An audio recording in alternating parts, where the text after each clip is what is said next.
Well, welcome to Read Through the Word, February the 11th. I'm Wendy Pope, and it is a great day to be in the Word, right? It is a great day. Every day is a great day. And today is one of those days where you get to a story that you've probably heard. Maybe you've heard it as many, way back in the little chairs that you sat in Bible school or Sunday school, back in the day when they called it Sunday school. And you remember it being demonstrated on the felt board or the chalkboard, or you had watercolor pictures that showed kind of like the watercolor pictures from the Tower of Babel that we remember, and from Noah's Ark that we can remember. And maybe there's a similar one of the mountain where Moses was up there, and the golden calf. And this is one of those stories that just sticks with you, that you know. And then when you start reading it, it's so easy to go, yeah, I know that one, and to walk away from it. And this is probably not the first story that maybe you've encountered that thought of, yeah, I know that one. Yeah, you do. But hold on and ask God for a new view of an old story. And that's kind of where I was today looking at this story, because every time I get to Exodus 32, just disappointment sets in over and over again. It's like the part of the movie that you think is going to change because you're watching it for the 25th time, and actually it doesn't change. You think, okay, we've got Aaron here, and he was so good at such a good orator and so authoritative in his language and the way that he carried himself, that God let him go with Moses to meet with Pharaoh until Moses was stable enough to lead on his own. He's the one that has the staff, that has the power. It's Aaron's staff that gets put in the Ark of the Covenant. This is a strong man, right? This is a leader, correct? He's standing right next to Moses during all the major events of the Exodus. Surely he can be trusted to be alone with the people for just a little skinny minute. I'm got to go up here. You handle things down here. I think you can. But he couldn't. He could not. He suffered from weak faith. This is not a big theological term. I didn't find it in some commentary. It's just me going, man, his faith is weak here. He crumbled. Under pressure, he caved. To peer pressure, he caved in. He did not stand for what he believed in. And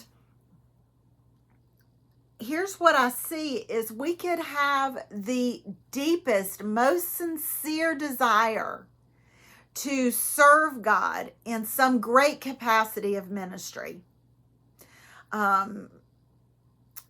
Maybe it's to write books. Maybe it's to lead a ministry in your church. Maybe it's to start a neighborhood Bible study, or it's to serve at a pregnancy crisis center, or to we have an organization here in my town that helps women who have been addicted to drugs and have been in prison to reestablish themselves and to get back into the working world. Maybe God's calling you to be part of that. Some kind of greater part of ministry. Not that being at home is not the best ministry and the most important ministry of women, which that's where I land on that issue. But something outside, in addition to your ministry of being a homemaker. And you have this great idea of it. Before you step out and answer that call, strengthen your faith. And then keep your faith strong. Because we can have this great idea, but if we get off track in our thinking and we let the world start speaking into how we are how those ways can fit into the ways of what God is calling us to do for the kingdom, we're going to fail. And we're going to fail miserably. We may even craft a golden calf. It happened to Aaron. And I'll tell you what, in ministry, I've come really close to doing that on several different occasions.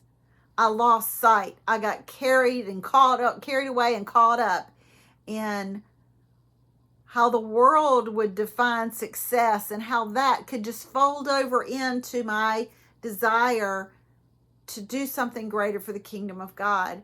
And if I step away from that original calling, I'm going to mess up, and I have. A weak faith is vulnerable to the weakness of others. So when others are weak and we're weak, we just kind of roll in together and compromise on things. Because iron sharpens iron. Our weak faith crushes under pressure. It succumbs to social demands.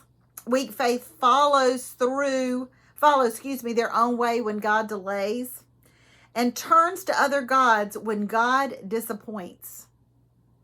Because here's the thing, how we handle God's ordained delays and God's plan is a good measure of our spiritual maturity. Let me repeat that. How we handle God's delays and God's design for a plan for us is a good measure of our spiritual maturity. And if we start getting squirrely and off track, we're not ready for that assignment. We're not ready for that opportunity. We need to back up a little bit, press pause, and spend a little bit more time with God. To strengthen our faith, I can have strong faith. When I do things that honor God, my faith will be strong.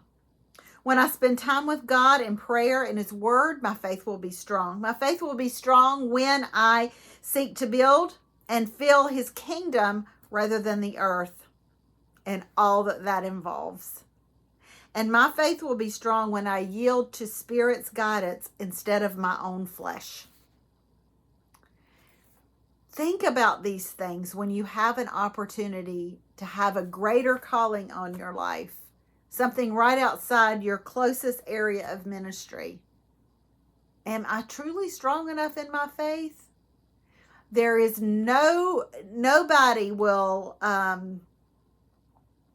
no one who is offering you an opportunity should rush you into something. When you say, wait a minute, let me press pause here and let me spend some time with the Lord. And go do these things. Spend time with Him in prayer. Spend time in His Word. And seek Him. Because a weak faith will be compromised and crushed in a situation that it's not ready for. Take care. We'll see you next time on Read Through the Word.